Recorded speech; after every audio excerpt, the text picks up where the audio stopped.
I'll be recording now. Thank you all for joining for today's webinar on the Community Solar Energy Sovereignty Grant Program. This is a grant opportunity that will provide at a minimum $50,000 and then at a maximum $1 million towards community solar projects.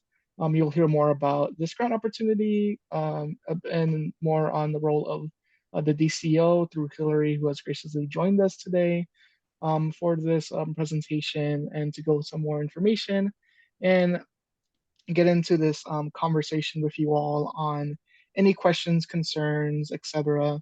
that you might have regarding this grant or more so on solar projects that you might be interested in developing or getting contractors that you might know or other community-based organizations working in solar that you might know of that might be interested in this grant opportunity so that we can get more investment and engagement from the communities across Illinois to really get involved in this movement that we've been developing through this grant opportunity and other opportunities that have been created from CEJA. So to hand it off, Hillary. So, hi everyone. So I'm going to jump on in and start our presentation. It is a snapshot from the Bidders Conference that we did on this grant opportunity, which is the Community Solar Sovereignty. So I think Aaron is going to pull up our presentation. And then I'll jump on in today. If you could just put in the chat if your organization or you have thought about developing a solar project. If you have thought about it or have completed one, if you could just do a thumbs up maybe.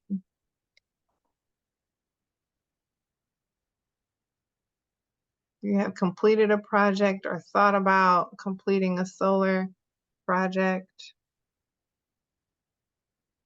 Okay, Delia, Tanisha. So as he's pulling that together, Tanisha, tell me about what you all have thought about or what you've completed. So TNC partnered with Rivian for a Starfire Vine project in Kentucky. It's basically an abandoned, I think it's an abandoned coal mine that's being revitalized to be a solar field. And so I'm trying to do two similar projects here in Illinois. Okay. Where are you trying to do it? Slideshow, Aaron, and from beginning. Yeah. And what part of Illinois is that located in? Oh, the Starfire project is in Kentucky. The projects I'd like to do, I don't have a site for them yet. Okay, gotcha. Okay, well, the presentation today can help you get an idea of Illinois' ecosystem and some resources that could support that type of project. So let's jump on in. Next slide. So my name's Hillary, and we have a brand new staff in my Office of Energy and Business Utility.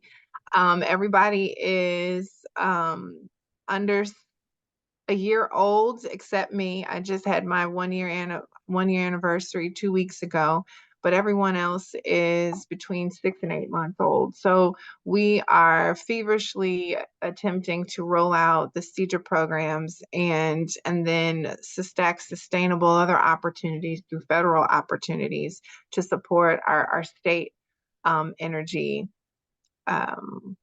programs. So joining me today is Aaron. And so today we're going to jump on in, just give you some grounding about the Climate Equitable Jobs Act, really dive into one of those programs, which is the Community Solar Energy Sovereignty Program.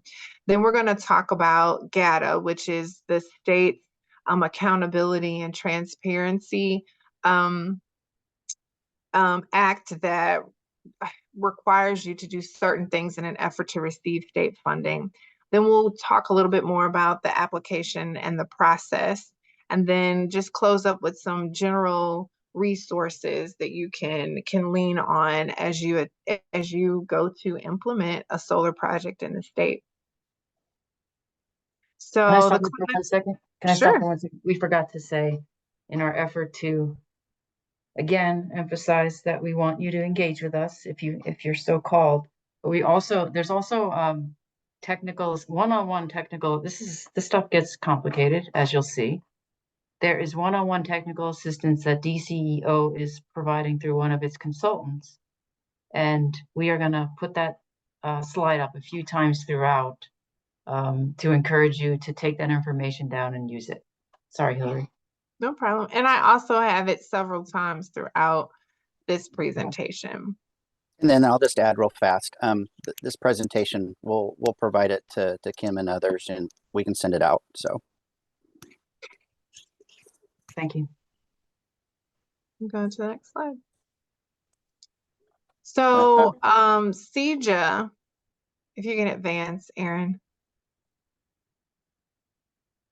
Okay. So in general, CEJA, the Climate Equitable Jobs Act, puts Illinois on the track to achieve 100% renewable energy by 2050. And, to do that, there are multiple pieces to the pie in an effort to accomplish that. The Department of Commerce, which is the state agency Aaron and I work for, and that has the bulk of the CEJA programs, focuses on developing an equitable workforce and an equitable contracting business community. So next slide. So when we think about what that means and what equity means, what that means is that we want to provide people the specific box they need to stand up and access the opportunity. We want to provide the specific tools and resources that person needs in an effort to access the green economy. And so eventually over time, we hope that as we provide those specific resources, there will be no need for the barrier itself, the fence, that the economic and environmental injustices will no longer exist. Next slide. And so in an effort to focus on equity, the legislation targets environmental justice communities and what are called R3 communities. And I won't dig too deep in that. Let's go on to the next slide.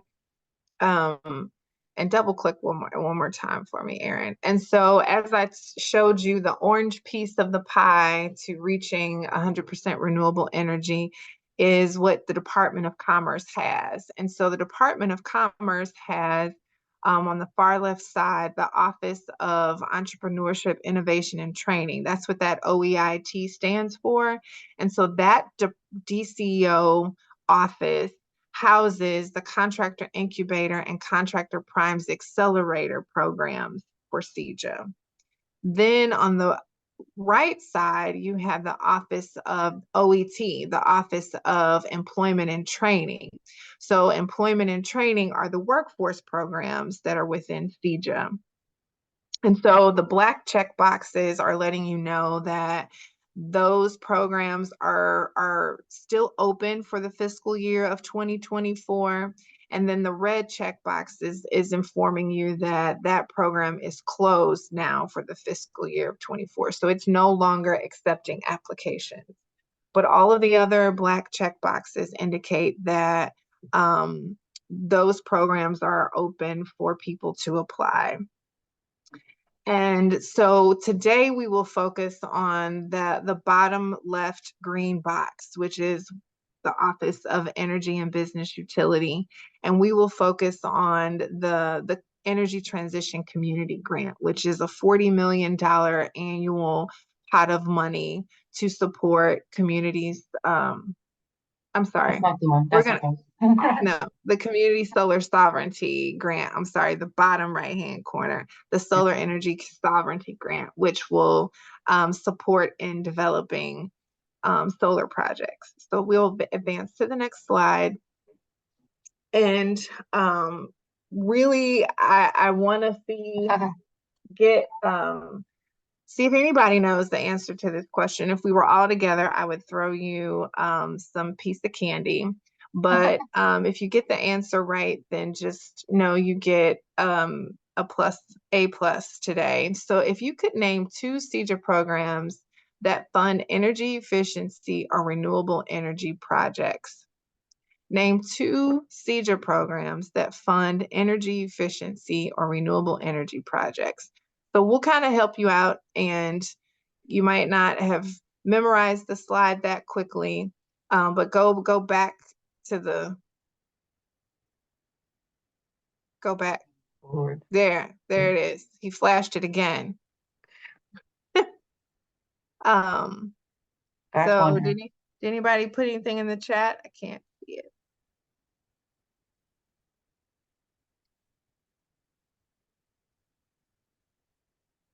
Did we get an answer? Energy Navigator. So the energy,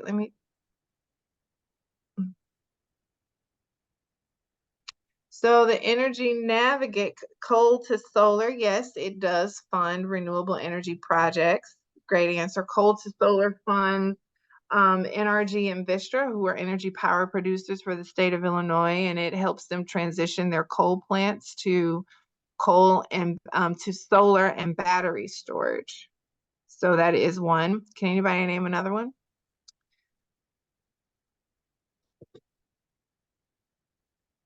The chat is not easy for me to see. So if Kim or Community Solar Energy Sovereignty Grant Program.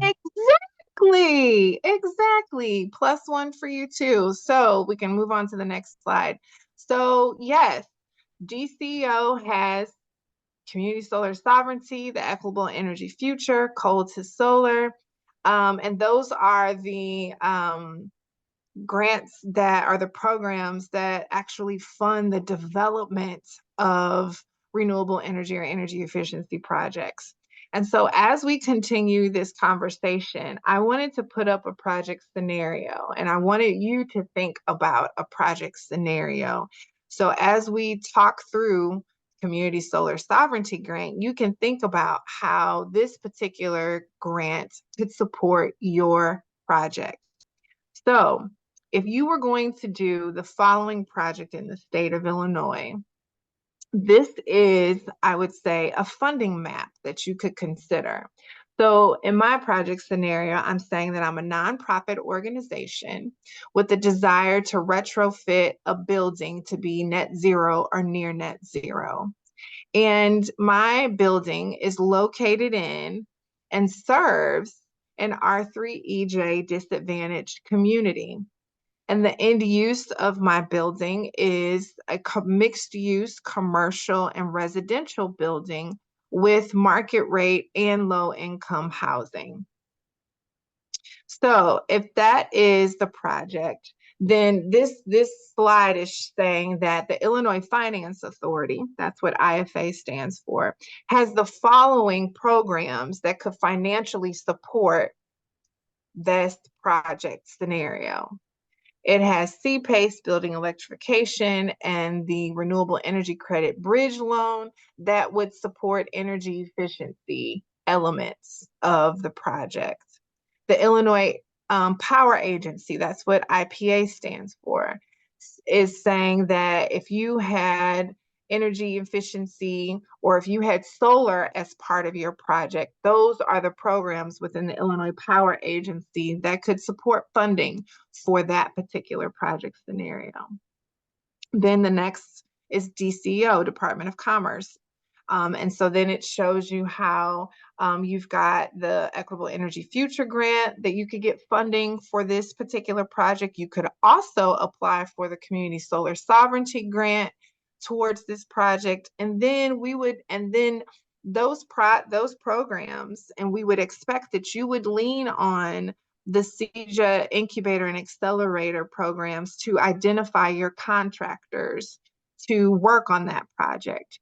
that you would engage the local CEJA workforce or the other state pre-apprenticeship programs, again, to work on that project. And that you could also look to the Jobs and Justice Fund that is legislated through CEJA as another source of funding for your project. And so each one of those letters at the top, those acronyms at the top, represent a state agency. So the next one is the Illinois Housing Development Agency. The next one is the Illinois Commerce Commission. And then, of course, there's the federal government. So the federal government has the Inflation Reduction Act. And then under your local municipalities, you would have, TIF. You could probably have the tax increment funds. So if your project scenario was, as I described, a retrofit of a building in a environmental justice community or R3 community, this is your capital stack, as we would call it, or potential sources of funding.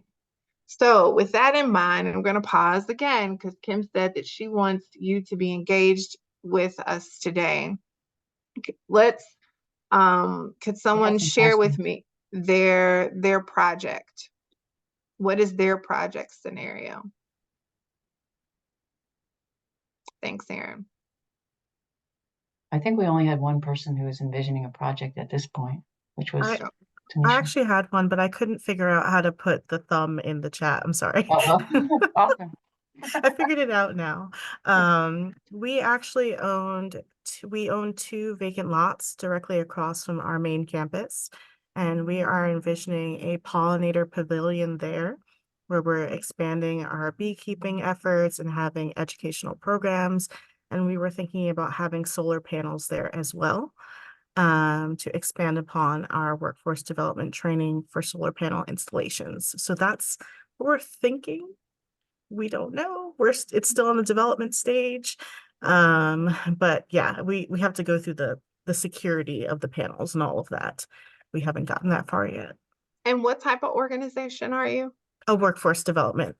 A workforce development agency. Are you located in an R3 or EJ community? We are in R3 zones. We actually just submitted an R3 application, so I saw it and shuddered a little bit. The end users of the solar would be who?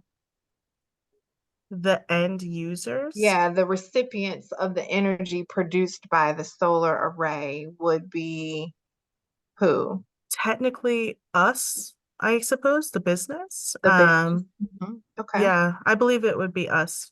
Okay.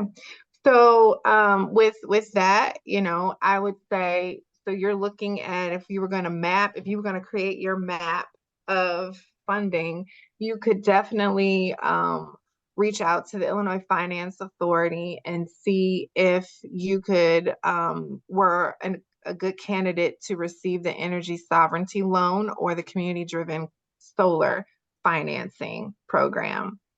And then under Illinois Power Agency, yeah, you would definitely look to see if the size of your project fits the Illinois Solar for All or the Adjustable Block Grant Program, right?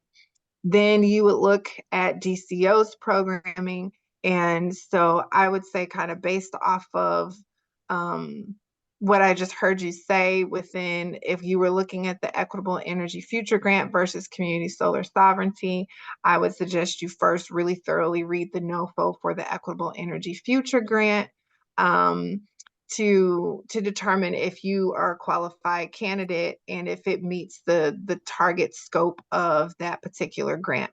That grant provides the pre-development expenses for an energy efficiency or renewable project. So in your case, you're talking about implementing a renewable energy technology, and you're in the feasibility stage of that. So that would be an ideal, potential source for you to evaluate. You're not doing housing, and so ICC, those two there might not be. But then I would also, all of this would fit underneath the Illinois Inflation Reduction Act. So everybody, so just doing that with Janae, that is our hope, that you will realize that the state of Illinois, one, has a plethora of programs for you to pursue, and two, to stay engaged, to look at those agencies, go to their websites, get on their listserv so that you can be informed when they have programs coming out, when they have news, so that you can consistently see what they have available to support your work, your mission, your projects. Next slide. Wait. Okay. One thing is, Janae, from what you described, like you could have, if you have enough space, you could actually develop a community solar project on your site, which would not only serve your organization, but could also serve other members of the community. And that opens up other funding opportunities. For sure. Or you could just do a solar project that serves your organization. And that's more likely would be an Illinois Solar for All nonprofit projects. But this is the time I would love, if you think it's also a good time, Hillary, to put up the tech assistance slide, because you can talk one-on-one with somebody about your particular ideas. So here it is. Yeah. And then Thank you. also, That's really helpful. Yeah. And so when you talk to one-on-one with some of the ideas, I encourage you to have gone to like the DCEO kind of grant process page and read about the grant process, right? And then you know, have looked at one or more of the NOFOs, notice of funding opportunities, so that you can be clear about what it funds. And then you definitely want to be clear about elements of your project, right? You may not have to have the details, the granular details, but you want to be clear about who you want to serve, where it's located, you know. The one-on-one technical assistance is specific to DCEO, CEJA related grant funding programs. And then they help guide you to, you know, potentially other resources. But it's first that you saw a particular DCEO CEJA program that you thought would benefit your project. So you want to be clear about various elements of your project, where you're going to locate it, who you are as an entity, what your status is, nonprofit, private, and who you're going to serve. And then they can really be, you can have a more productive conversation with that one-on-one support. Yeah, and then I was just offering in the chat. Sorry, go ahead, Francisco. yeah, Hillary, can you also explain the acronym DAC, and then also kind of give like a brief explanation of what like an EJ community is and also an R3 community? You're on mute right now. Yeah, I do have that a little bit. Did we skip that when we skipped to that slide, Aaron? Okay, no, it's on the other side. Okay, yeah, go to the right. Okay, so we'll get there. I'll definitely make sure I cover that. Thanks, Francisco. All right, thank Okay, you. so you can go on, advance to the right, Aaron. So we've Janae, been doing I just was gonna say that you can write to me. I put my email in the chat. I'm not an expert on all of these things, but like a bird's eye view, I might be able to help show you some options. And then when you get clear, then you can do what Hillary's suggesting, which is get into the nitty-gritty of NOFOs before you actually do the one-on-one. And I can explain to you like, well, Yeah. that's DCEO, that's not something, you know, if you want that, my email's in the chat. Actually, Aaron, to cover Francisco's question, go to slide 8.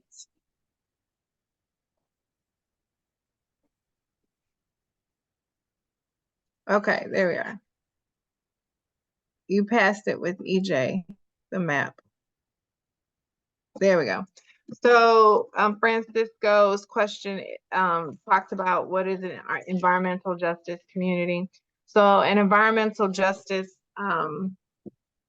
community and an R3 community, these are communities that had certain demographic elements to them, like poverty or violence. The R3 came out of the marijuana legislation, so it was communities that had high rates of incarceration as a result of marijuana. So, and then disadvantaged communities, the DAC that you see, that abbreviation stands for disadvantaged communities. That really comes out of the federal government's definition for certain communities that are plagued with poverty, unemployment, underemployment. And so CEJA really focuses on the EJ communities, R3 communities.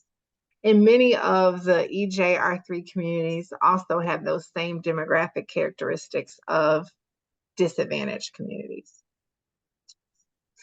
So I hope that helps. So there are mapping tools. So if you have your address, you stick it in the mapping tool and you'll say, yes, you're R3.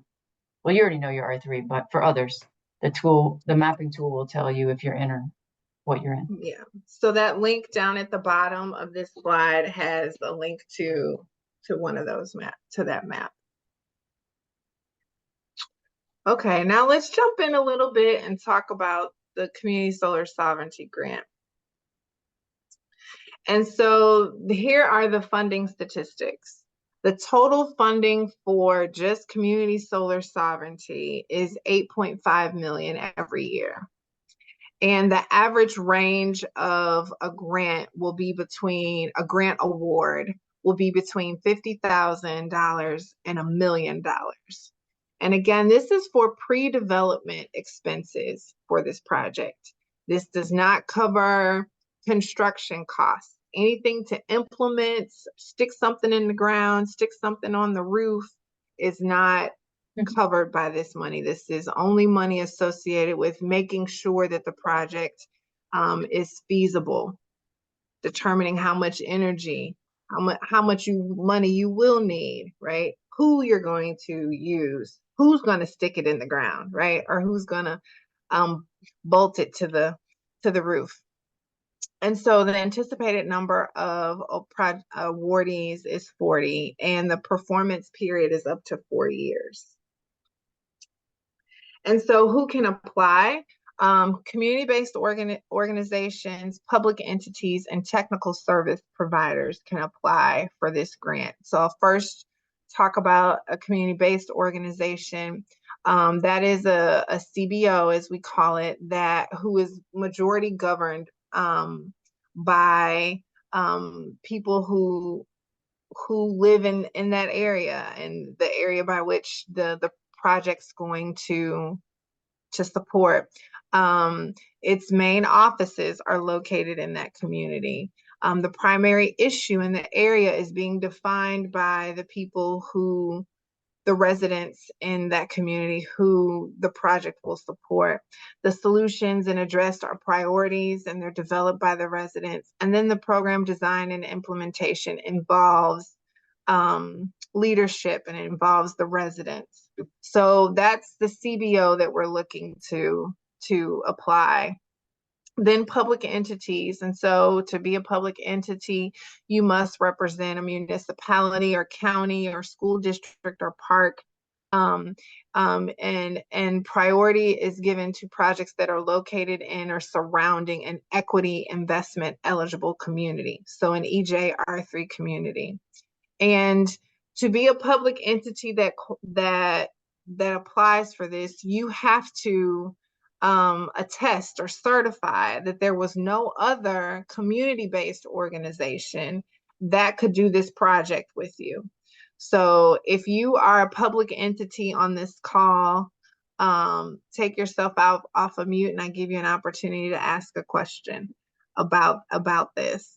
And then again, to be a public entity, to qualify, you must provide and show that you have, robust community engagement, right? And that you made some effort to make sure there was no other CBO that could do this project with you that had the criteria. And then lastly, a technical service provider. So this is an entity that that does this type of community solar, that does solar projects, right? That is their main focus. And so that entity must demonstrate a robust community engagement and support for the project. And they have to, right, that's it. And then the project phases. So Community Solar Sovereignty Grant, we fund phase 1 and phase 2 of development of a project. And then, and so as you can see, you have phase 1, which is planning and feasibility, phase 2, which is pre-development construction, and then construction. So Community Solar Sovereignty only funds phase 1 and phase 2 of project development. Next slide. And so just to help everybody out, here are some examples of what you would find under the phase 1 of a project. It would be the early stage planning, so that community outreach, that talking with stakeholders, that taking a look to see who owns the land that you have, site acquisition, like you find out who owns it, then you have to secure that land. So it will fund the acquisition of that land, or the securing of that land, which might be a lease agreement. The architectural engineering designs, right? Any preliminary site assessments. So if you have to do any surveys, if you have to do site testing, a phase 1 or phase 2. So those are the types of expenses or activities that occur under the planning and feasibility of a project, and that's covered by this grant. Then once you've completed those things and you realize, okay, this really is a feasible project, right? Then we go into the activity of pre-construction work. So we begin to look for the contractors that could perform on that project. We look at securing the financing, right? So we might have to hire a consultant to help us figure out how we can pay for the construction of the project. And then it will pay for staff and consultants to do those things, pieces of equipment or supplies that you might need to execute pre-development activities. And yes, Kim. Oh, I didn't want to interrupt you. Are you done? Oh, you had your hand raised. But I didn't want to interrupt you on this Oh, slide. I was pretty much done. Okay, a couple things, and something just occurred to me. One is, I know for, I don't know everyone on the call, but Janae, this is probably really new for you, your organization. So Hillary mentioned you can hire a consultant. You can hire consultants for things in phase 1, and that can be covered by this grant. So I just want to make that clear. And then I think I know the answer to this already, Hillary, but like you can't get the grant to cover things you did before you got awarded the grant, right?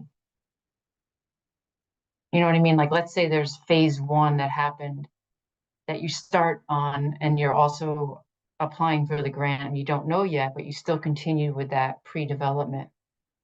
Is it possible to apply the grant to pay for that?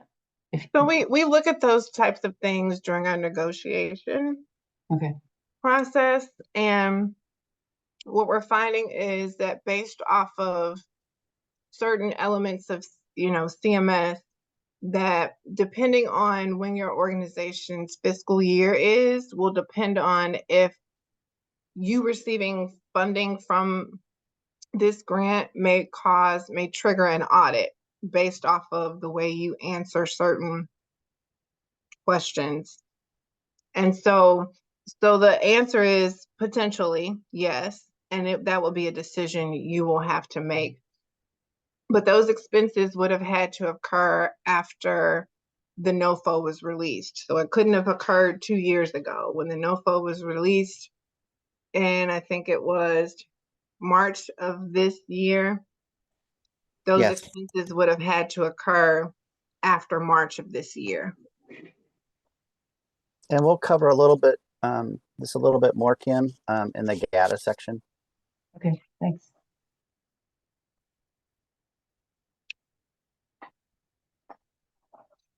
And then how will the funding be provided? So again, it supports planning and pre-development. And so first, the applicant, in your application, you can apply for phase 1 funding only, phase 2 funding only, or both phase 1 and phase 2. And if you apply for phase 1 and phase 2, you will have to first complete the activities of phase 1 and then finish those things and then move on to the activities of phase 2. And I just realized I am not connected, so I'm losing power. So I'll do this slide and have Aaron take over. One thing I wanted to make sure you realize is that this project funds, this is the goal of it, is to prioritize projects that best demonstrate their intent, their ability and intent to create community ownership and other local community benefits, including wealth building via renewable energy generation. So as you can see, there's a focus on the end users building wealth, right? Having ownership. And so the grants prioritizes applicants, who support an equity investment in that community. And Aaron, I will let you take over. Okay, well, thank you. And I do have to hop for 2 o'clock, but that's why you're in great hands with Aaron. Thank you again, Bye. Hillary, for that. Bye. Okay, let me. I actually have a question. I don't know if you want me to wait. Go ahead. It's for others, actually. Can you talk about what Hillary means when she says community ownership? Let's see, intent to create. So on the community ownership, it literally is for that area, or that, I'm gonna, difficult to define a definition with the word, but that area, that location, again, that community, that will own or have the possibility of owning the solar farm, the solar array, and things like that. It's trying to create that opportunity, as it mentions in here, about wealth building for that particular area. It's, for example, there has been discussions about a project that deals with microgrids. So that would be something where the project, the solar array, is on the grid, but if necessary, it could come off the grid, and that local area would be able to utilize that power that they're generating on their own without being connected to the bigger grid and things like that. That's just one small project, but it literally is providing an opportunity for the community to possibly generate wealth, or, as it says, own their own solar farm, solar array. So one of the ways for participants, one of the ways that you get ownership is, like, if you're, and this, remember, this particular grant is for community solar projects. So one of the ways you can provide ownership is by establishing a cooperative. And then the members of the cooperative own a share in the project, actually. So that's one form of ownership that you can think about. Perfect. Okay. So on how the funding will be provided, as it states, if you receive an award for phase 1 and phase 2, what we're going to do is we'll review the phase one performance metrics that were determined earlier on when we're putting together the grant agreement, and we'll determine together really about whether we should move forward and receive the funding for the phase two activities. And then for those grantees that have already done the phase one and just are applying for phase two only, they need to provide to us, the department, the outcomes that you had from phase one. Those metrics and those results would be part of your grant application that the merit reviewers would evaluate for the project's feasibility. Okay, so on program specific reporting, and these are at minimum the reports that would follow. Keep in mind that every grant's going to be different, and during the grant agreement period, we would work on any other kind of reports that you would need. But for the most part, we need to know the number of workers recruited from either the FEJA or the CEJA workforce programs, number of contractors, the amount of funds that you leverage for the project. So not only would you have, it's not necessarily is $1 million going to be your total project budget. So what other entities, go back to the diagram that Hillary used, the sample idea of a project, of a CBO and so forth. What other entities are you using and funds you're leveraging? If pertinent, again, number of households that received or are projected to receive benefits from the project. That goes back to Kim's point with Janae regarding, just a suggestion about, Janae's project, we'll just call it that, was, starting off with a solar project that would benefit their offices and their property and things like that, but maybe expanding that to helping the neighborhood and so forth, or others. So how many households would be involved, or even businesses? So, entities around the neighborhood that would be involved. And then projected amount of energy savings for those households that would be received or projected. And so I'm sure everyone on the call is going, well, I don't know how to do that. And that's what, you could get a consultant for, and those funds or the grant funds could help you hire the consultant in order to help with you, help provide those projections and things like that. So don't fret or get worried or nervous about, well, I don't know anyone that knows how to do that. So, and then, my screen blocks some of this, so I apologize. And then if we have a chart later on about the types of inputs for phase two and things like that. So we just need to show what's estimated or achieved by when you're from what you shared earlier. Again, here's that slide reminding everyone about help. And again, I apologize. Are you all seeing on my screen everybody's face up at the top here? Yes. Okay. Yeah. So I got to move this up and down and around. I'm going to put you down here. So again, here's the help slide.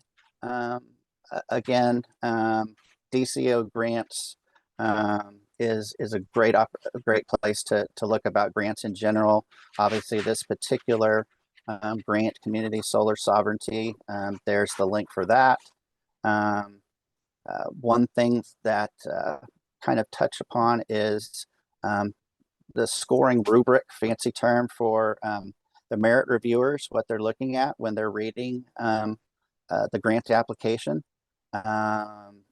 This is a great tool, a great resource. We'll get to a little bit later about tips, helpful hints about when you're working on this grant, and this is one of them, is to look at this scoring rubric, because that's what exactly the forms that the merit reviewers are going to be looking at.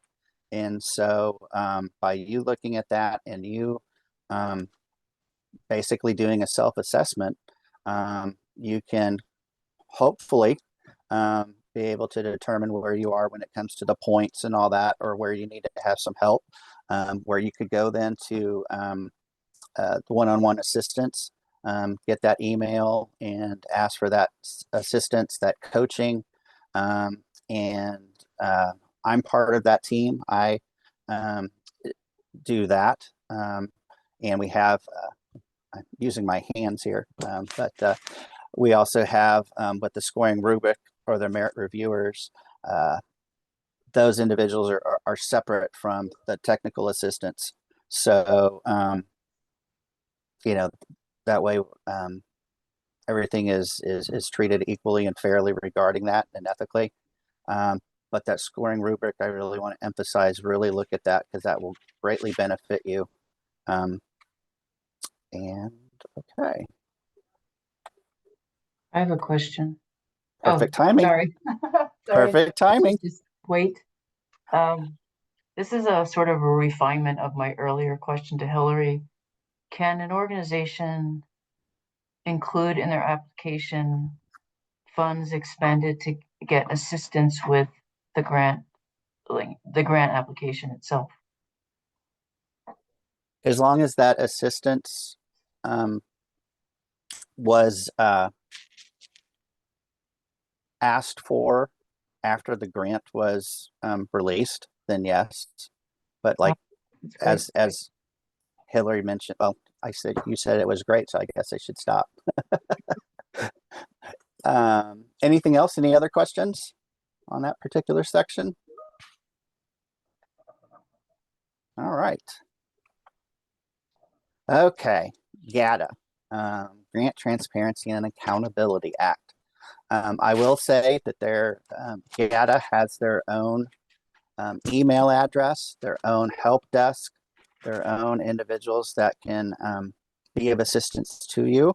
I strongly recommend that you, if you haven't, or if you have, doesn't matter, applied for a federal grant, or not federal, sorry, state grant before, that you should really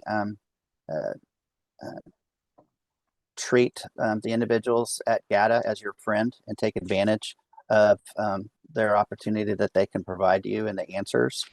Where I'm going with that is this is just the tip of the iceberg. There's a lot more below the surface when it comes to GATA, but I wanted to get you starting to think about GATA, because it is basically the first step before you can even apply for a state grant. With that being said, and also, but don't be afraid of GATA. I know it kind of set it up as this monster, but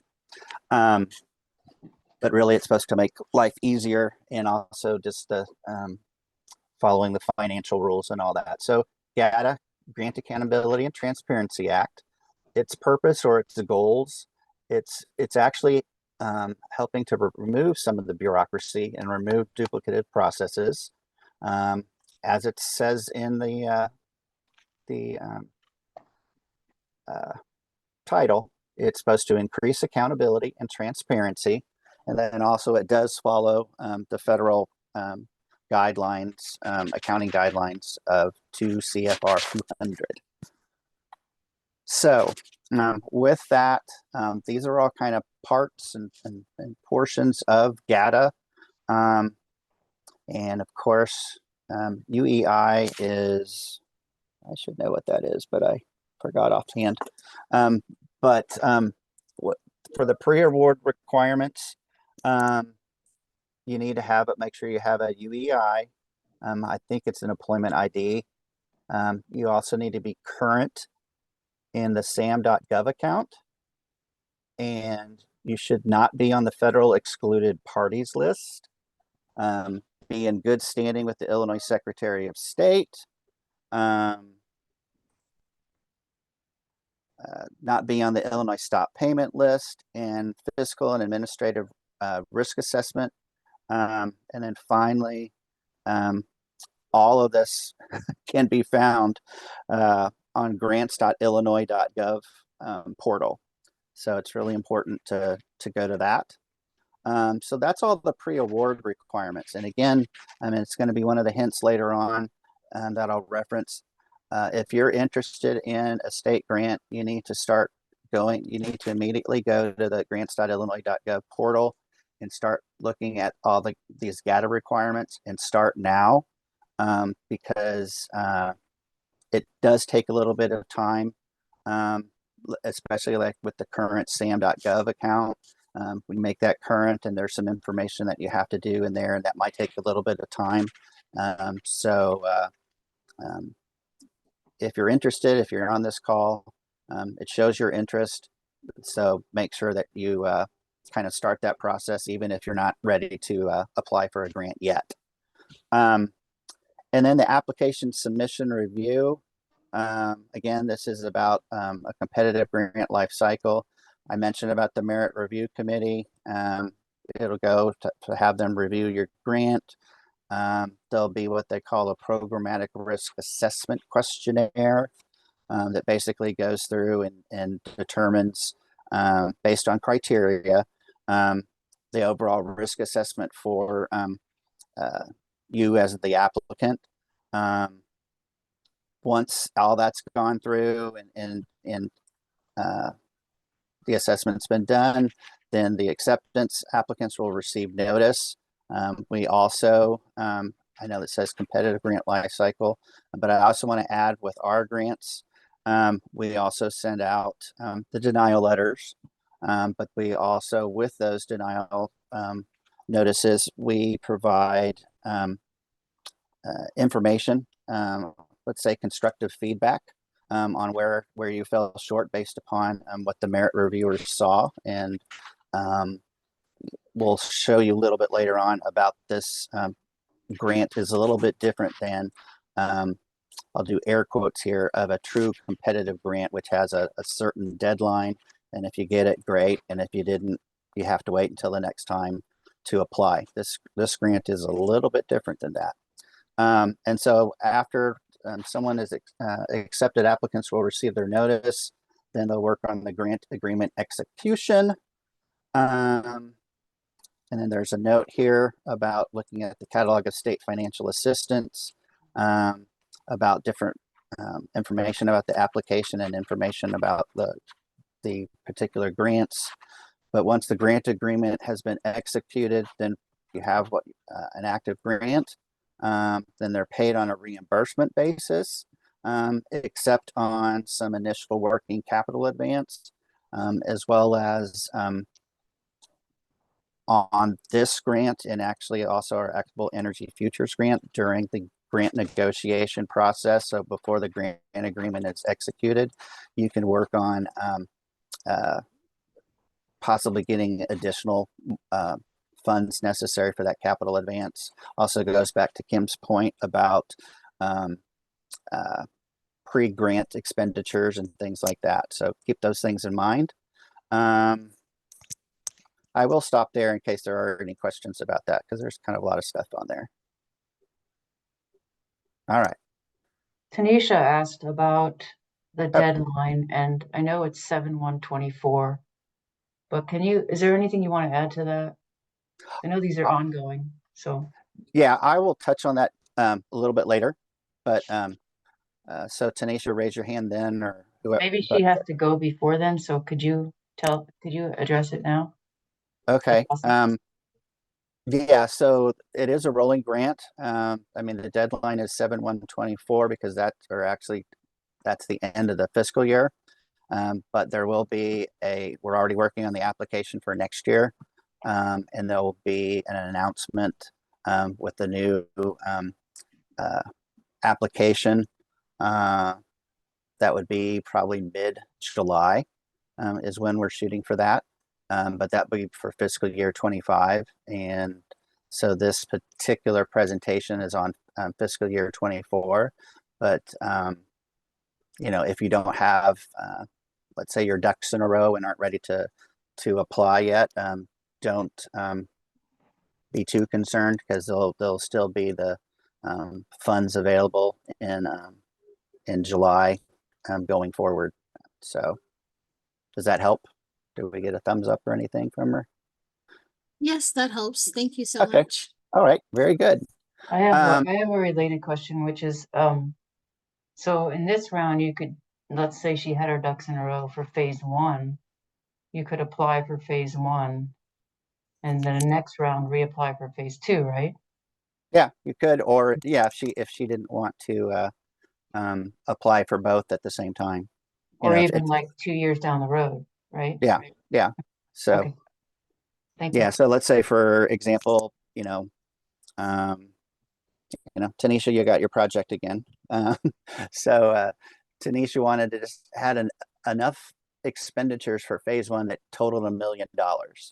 And she wanted to do that. And she would have to go through the process to apply for a phase 2 grant. But if she had, $1 million for phase 2, she could do that. So you're having to go through the full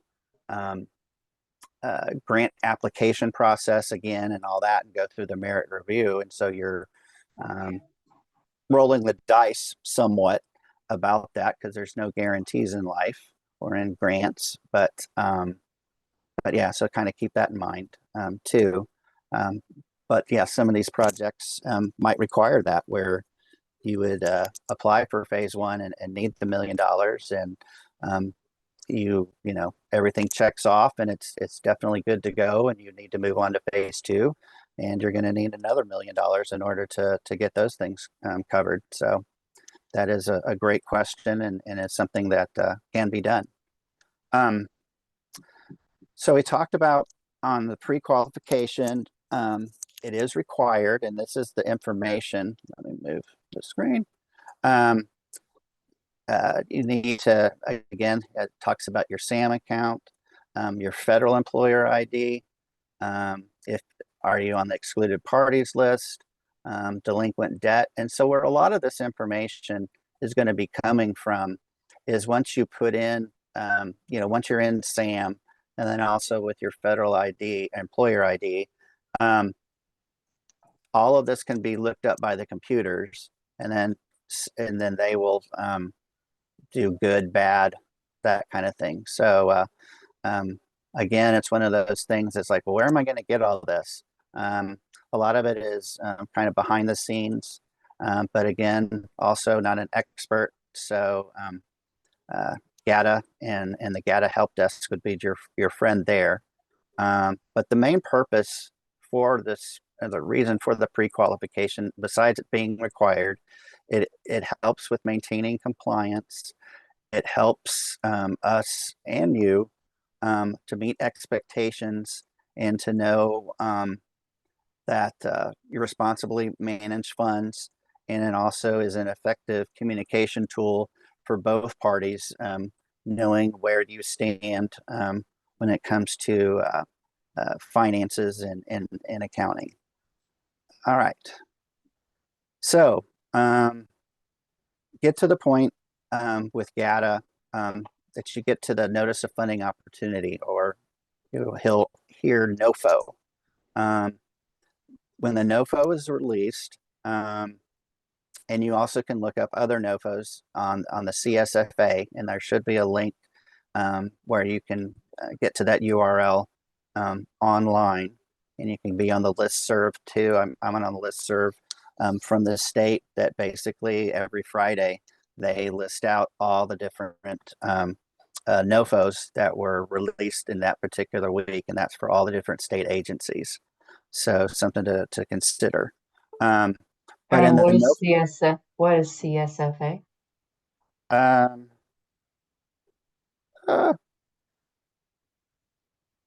will look that up real fast, but it should be financial assistance, but I will look it up.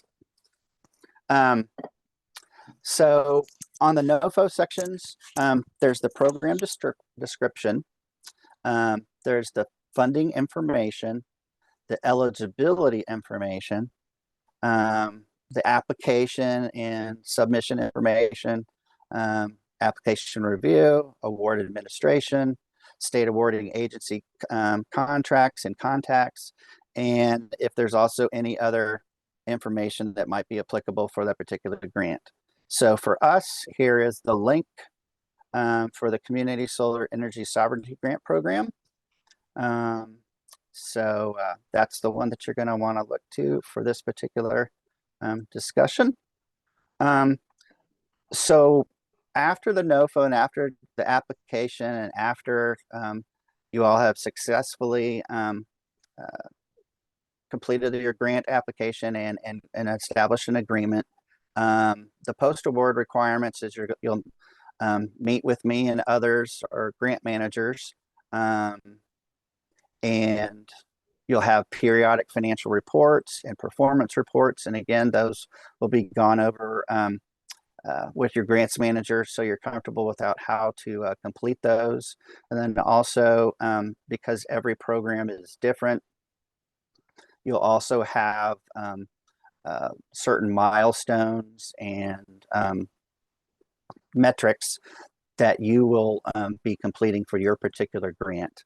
And then when you go into the GATA grantee portal, you'll also have what they call a consolidated year-end financial statement and audit that you'll have to complete. And that's mandatory for anyone and everyone. So I know, especially when I say the word audit, people get nervous about that. But that is just a requirement that is necessary when you're dealing with state and federal funds. So I will stop right there because that might bring up some questions. So I just wanted to let you know, Erin, that we've lost a few people. Okay. And we only have 10 minutes and 10 minutes left. Okay. I don't know where you are in your presentation, but I didn't realize. I didn't know if you realized there's only 10 more minutes. Okay. I will go through a little bit quicker. So we talked about audits, and Kim, you talked about funding and things like that. So this is just a good slide for everyone to look at. So look at your total expenditures, direct or pass through. If you received $750,000 or more, go across the screen and find out if you need a single audit or program specific audit, and then when you have to submit that audit report. And it's really crucial here to look on here. I'll stress about the grantee fiscal year's end. So keep that in mind on when about when you're submitting things, and then the audit types. So I'll kind of go through here quick. Some resources here. Again, we really want to stress there is help out there for anyone and everyone. The grants help email. We even have the QR code if you wanted to use that. For the sake of time, I'll move forward. Again, this presentation will be shared with you all. Okay. Again, here's the slide that we've seen a few times already. And it's going to say questions. Okay, I'm going to fly through here.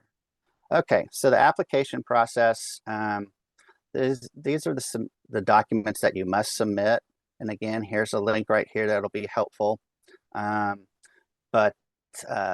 Uniform grant application, you'll have a uniform budget application, a conflict of interest disclosure for those individuals, mandatory disclosures.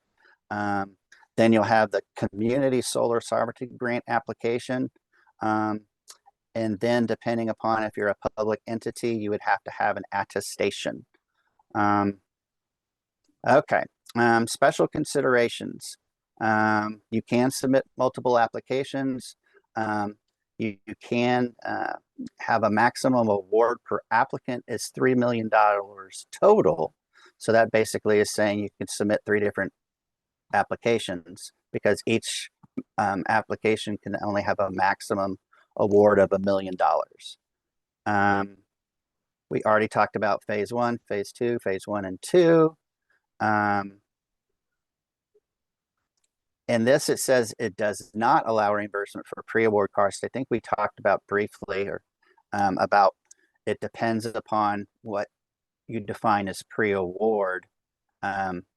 It's pre-award in the sense of you can't ask for anything prior to the NOFO or the application, the grant being released. Other restrictions can be found in sections B and C3 of the NOFO. Talks about cost sharing or matching is not required. Talks about indirect cost, and then leveraging funding from other existing programs. Okay, very busy slide. Can you Go go ahead. back one? Can you go back one, please?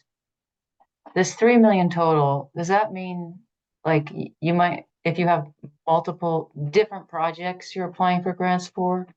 Yep. That's what that means? Okay. Yep. Okay. This is just a different, very busy slide, but it shows all the different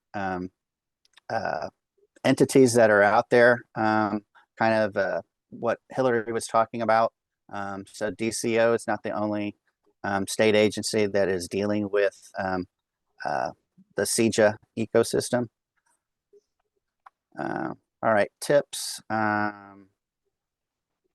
Everyone can read all these things, but I'm going to go real fast. Every NOFO section is important. You know, make sure you highlight, underline, take notes.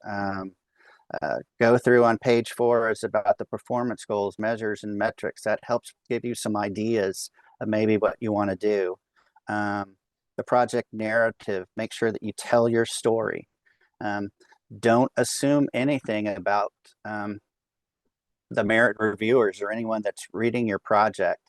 You know, they need to know what you're trying to do. And so you need to be upfront and specific about that. I already talked about with GATA, it's required, its eligibility, start now. The application and submission, that just one part equals an eligible, you know, you could, you know, make sure you look at that, cross your T's, dot your I's, because one section of the application, if it's incorrect or wrong, it could throw you out of the process. But I will talk about how this is a little bit different than other grants. More tips. The UEI, which I need to go and memorize that, and SAM, 3 little short acronyms, but you need to start today on that. Smart Sheet, that's how you're going to submit your application. So make sure when you're in the NOFO that you highlight or find that link and save it. Email documents are not accepted. On the application review, make sure that you have everything. Make sure you kind of do your own checklist. Award grant and reporting. You know, make sure that you are doing this, that you go to the grant and you know what to expect. One thing that we have seen, and this is available and offered, and we strongly encourage you to put it in your budget, as well as working with us, DCEO, when we have the various hubs established and the navigators, but capacity building. You know, make sure that you have the capacity to handle this. So we've encouraged a lot of applicants, especially if they're a small business contractor or CBO, you know, you might want to hire on a part-time basis someone that can help you make sure that you're completing everything that you're supposed to complete for the grant. Other hints, as I kind of mentioned about with the merit reviewers, you know, have someone else read your grant, read your application, and see if they get it. Someone, you know, that can provide you that constructive criticism.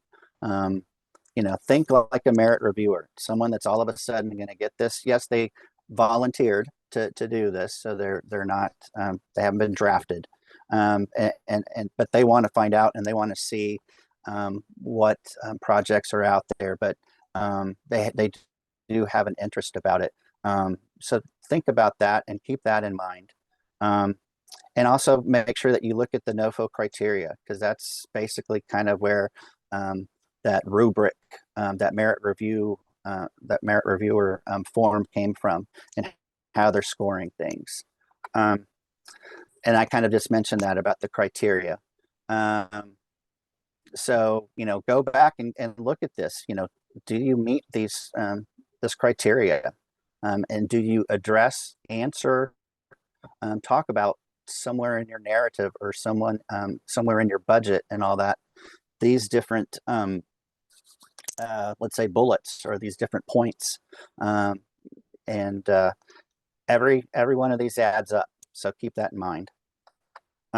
Okay, so this grant is a little bit different than I said, like a traditional grant. It's So a we're rolling. actually out of time, Aaron. If you want to, there's a couple minutes. Okay, I left. mean, I can stay on if people are willing to stay on. I have to go, but others, you can speak. I also have to go. Okay. Yeah, and I think that's our like main audience right now. I will have this recording shared. I think my camera's a little bit up, but I will have this recording out and sent out to folks as well. So if we can get like a last point or two put out to close it up. Okay. Yeah, I mean, I think really just more support, more information. We're just kind of going through that. There's all the information that you need there. The big tip would be if you're going to email me, also we have a CEO CEJA email that has a link. It's important to do that in case I'm busy or whatever. That email address is always being actively reviewed. Again, the technical assistance, program coaches, again, QR code, or there's also the form to sign, the link to sign up, budget and grant resources. Again, DCEO has a lot of great training. Also some partnership. If you wanted to look for who an EEC is, there's the Illinois Shines program. Also a business enterprise program to help out with diversity and inclusion. There's that help slide again. And that is it. So I do appreciate your time, and thank you for inviting us. That's on behalf of Hillary and myself and the entire Office of Energy and Business Utility team. All right, thank you very much for for joining this us. webinar. It was really informative. Thank you for organizing this too. Yep. Thanks for coming. Yeah, thank you all for coming. Hope you all have a wonderful day. Thanks, Aaron. Take All care. right, yes, thank you. Bye-bye. Bye.